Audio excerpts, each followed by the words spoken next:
case. Um, um,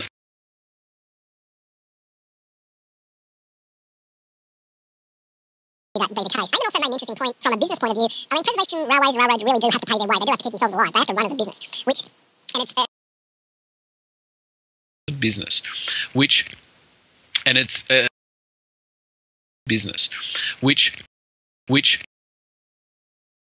run as a business, and it's run as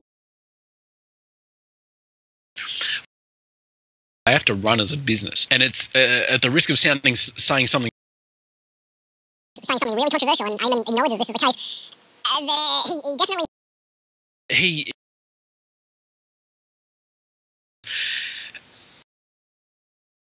is the case. He definitely has to walk the line between staying faithful to the line and to the railway heritage and history, which he totally appreciates and totally understands, and the significance is not lost on him. But at the same time, to tip the ledger too hard on the historical side and to not keep in mind the number of travellers per day, like now, how much it takes to run a train or run the railroad as a complete entity, the fact that it is effective.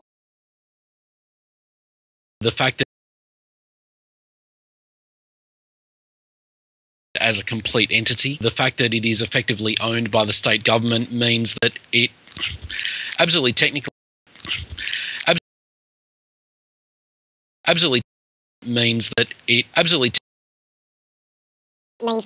technically doesn't have to turn a profit, but obviously running a railroad is a losing proposition. For as long as you run any piece of equipment, you are wearing it out, so you've got to keep it alive, and in some cases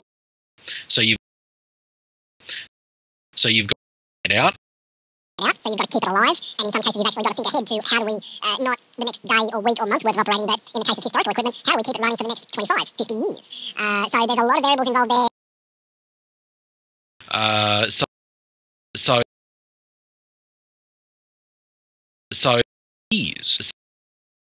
there's a lot of variables involved there, and a lot of decisions. And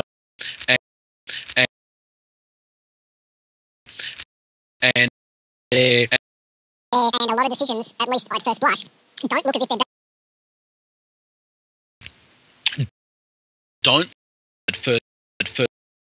first blush, don't look as if they're being made with the railway heritage, with the narrow gauge heritage uppermost in their mind. And that's because if they were made with pure heritage in mind, you'd have a absolutely perfectly historically accurate unit which didn't run anywhere. It would die. So, or be totally financially unviable to run. So, yeah. So, a lot of unviable to run. A lot of issues there, and a lot of these things were brought up. I've attended a couple of Eamon's talks about Bullpucking Billy. About Bullpuffing Billy now, and about running the West Coast Wilderness Railway previously. Seen a number of those instances before, and they real eye-openers from a modelling point of view and from a narrow gauge interest point of view. Real eye-openers. So, yeah, that was... eye-openers. The Southern Forest gig was a lot of fun. As I say, myself and my wife returned that in a bit of a holiday, so we spent a couple of days down there, stopping in a couple of places, having a bit of a look around. Did the Southern look round. Did the Southern Forest gig, did the one-day gig there, ended up catching up and having some dinner with some other New South Welshmen that had made the trip down, so that was a lot of fun. I did a bit of train chasing in the process. The train had been chartered to get people from Menzies to Emerald. Well, strange enough, they had to get them back to their cars, so of course they got on the train to get back to Menzies, and we got in the Subaru and chased them and met them at every grade crossing that they hit, which is always a bit of fun. There's a hit, which is always a bit of fun. There's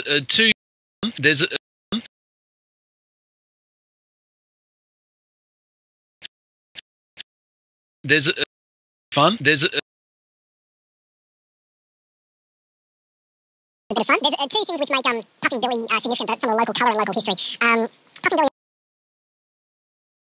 Billy. Puffing local history. Puffing Billy as a preservation line is one of the few lines worldwide, and it's definitely one of the few lines in Australia where children are encouraged to sit on the walls in the windows of the passenger carriages and hang their legs out the side, which is an occupational health and safety nightmare. But they have apparently gotten an exemption from this because we have many photos from back when the original Puffing Billy or the VR narrow gauge lines were running. This was regularly done. This is a keynote thing for these lines. So, children are still encouraged to sit on the walls of things, hang their legs out, and wave to people as they roll by. So, hitting... So, hitting wave to people as they roll by, chasing the wave to people as they roll by, chasing the train on its journey. And to call it a chase is maybe a little bit over enthusiastic when you consider that I think maximum speed's 20 kilometres per hour. You probably should have caveated the legs hanging out with that as well, although obviously there's still a lot that can go wrong. It's not really travelling at speed. Well, when the Well, when the train has had, for example, in the last couple of years, there was a situation where a branch came off a tree which overhung the line and did land on top of the carriage. And of a carriage. And at that time, this policy of allowing the children to sit on the edge and hang their legs and other body parts out the train came under serious question when this particular incident occurred. So no, it's not a tremendously speedy run, which means that if you're chasing it by vehicle and you're familiar with the roads around the area, it's not breaking speed limits, it's not doing silly things. But it's still a lot of fun. And I have done a couple of chases of Puffing Billy and had the situation where we pulled up at the next major station and someone's got off at the station and kind of looked at myself and whoever was chasing with me and said, we saw you at every level crossing, between here and whenever we got on. Where's the car? They get into it. The riders get into it, the chasers get into it. It gives a lot of photo opportunities. It works quite well. So anyway, did all of that.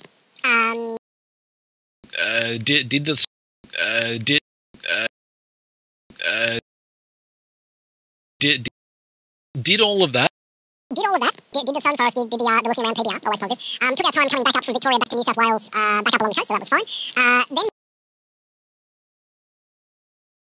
Then back up along the coast, so that was fine. Then backed it up with, I think we've talked about it previously, the local Sydney 7mm stem gauge pods have a 6-monthly get together.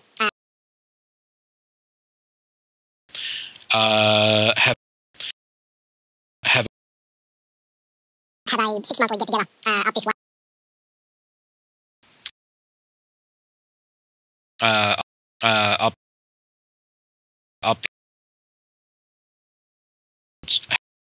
Have a 6-monthly get together up this way, and that was on the weekend after Southern Forests. So I'd done my narrow gauge thing down in Victoria. I came up and made a point of getting to the what's called the Oz 7mm Big Day Out.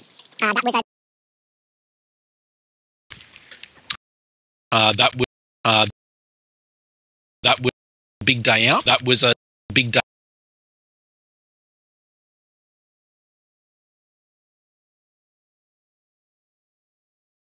Big day out. That was big day out. Big day out. That was 7mm Big Day. Big Day Out. That was a nice event. For this particular Big Day Out, Laurie Green and John Hunter, who are the primary bods behind Outback Models, they had flown up from Victoria. They are both narrow gauges, and strangely enough, they both appeared and talked at the Southern Forest gig. So I got a double dose of Laurie and John 2 weekends back to back, which was a lot of fun. Wow. But they came up to talk a little bit about what Outback Models was doing,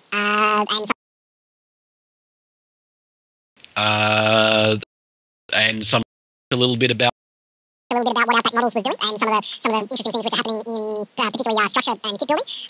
They're particularly doing laser cut, which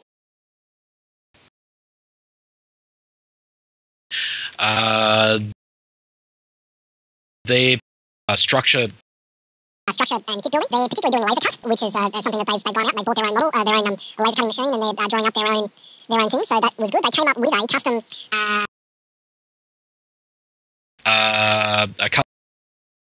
a custom kit, a short run was good. They came up with a custom kit, a short run kit of a 7mm NSWGR signal box. Signal box. Signal box. NSWGR signal box. And they did the signal box. And they did that as a shorty, as a one-off thing for the Big Day Out, just to kind of show.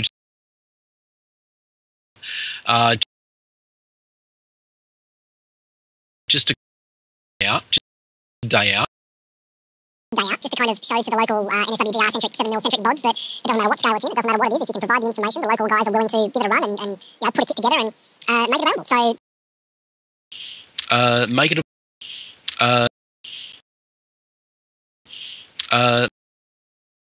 make it available. So the locals are helping the locals there, and that's quite good. There was also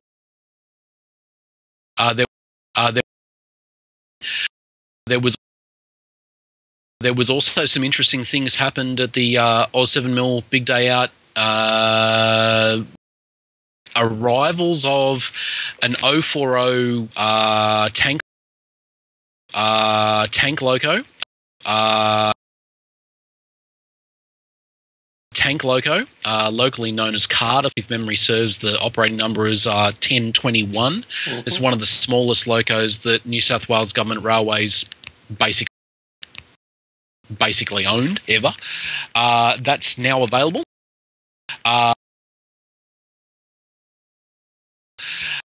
That's now available as a ready-to-run brass loco by Ixion Models. Some people may know Ixion as the guys who brought out the coffee pot steam-powered railcar ON30 model from a year or so ago. That was very popular when I was in South Australia. Both stores wheeled it out for me to show in particular, because I think it's South Australian prototype, isn't it? It is. Although it didn't take...